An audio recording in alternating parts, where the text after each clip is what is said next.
On November 26, we're launching a new technology that we're calling Play Live. And I like to think of it as real participation TV. It's an opportunity for fans to watch a show and participate real time with your friends while you're watching the show. And what I mean by that is you will see a call to action on the TV screen itself. It's not really just a second screen which happens over here. You're watching the show and it'll start to ask you poll questions. Which Real Housewife of Miami do you think has the best style? And then you'll see the question, but then on your mobile device, you can actually call in or on the web. So anything with a browser or a phone line will work. And you give your opinion and you will see the results real time. It's instantaneous on the screen. So it's real lean forward interaction. Unlike some second screen, which is a little bit, okay, I'm sort of watching my phone and I'll watch. This one, you're watching the TV very closely as you're doing it. I think it will evolve over time. Right now, our plan is to slowly, test and learn. So what we're thinking in the beginning is we'll put it on some of the premieres, in a light touch, and then we'll have an interactive, version in the re-air. So we'll see how that goes. We'll see how many people participate, as well as what people's feedback is. But it is on the TV screen. So I think it helps that Bravo's programming tends to be very interactive by nature. So, as I like to say, there's no better user than a Bravo housewife fan with a mobile phone. So they are very passionate, they're very engaged, they're very tech savvy.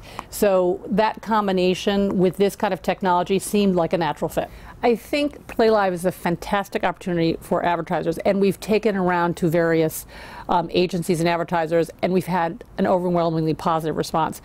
Basically, don't forget, it's a lean forward experience. So you're already voting and participating hopefully like wild.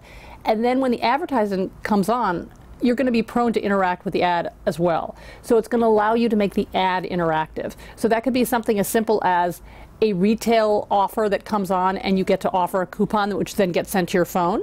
Or it could be a situation where a collective thing where if 1,000 people participate, you can get 20% off type deal. So, I think we're going to experiment in terms of what the interactivity can be, but the idea is that it would allow the commercials to become interactive as well.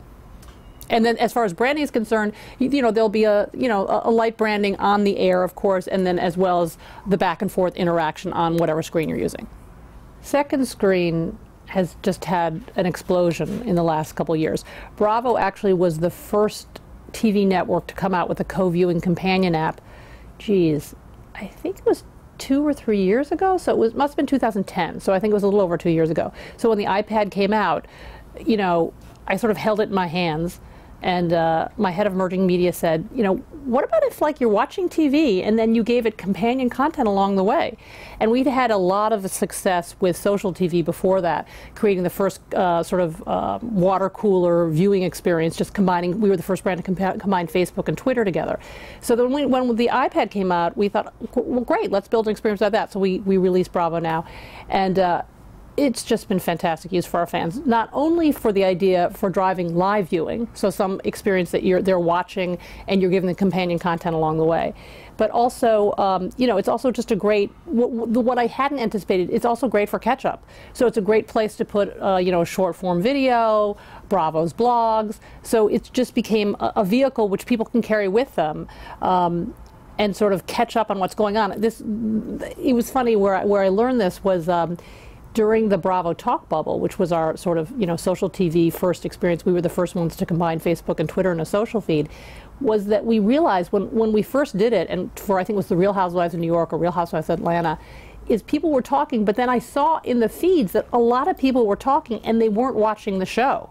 So a lot of people use the second screen or your mobile phone to catch up with a great show that using real-time interaction to find out what's going on. So people would be at the bus stop and they're saying, what's happening on the show? And then people would start talking amongst each other. So second screen, I think, of course, has great potential as a live, to drive live viewing, but it's also great catch-up.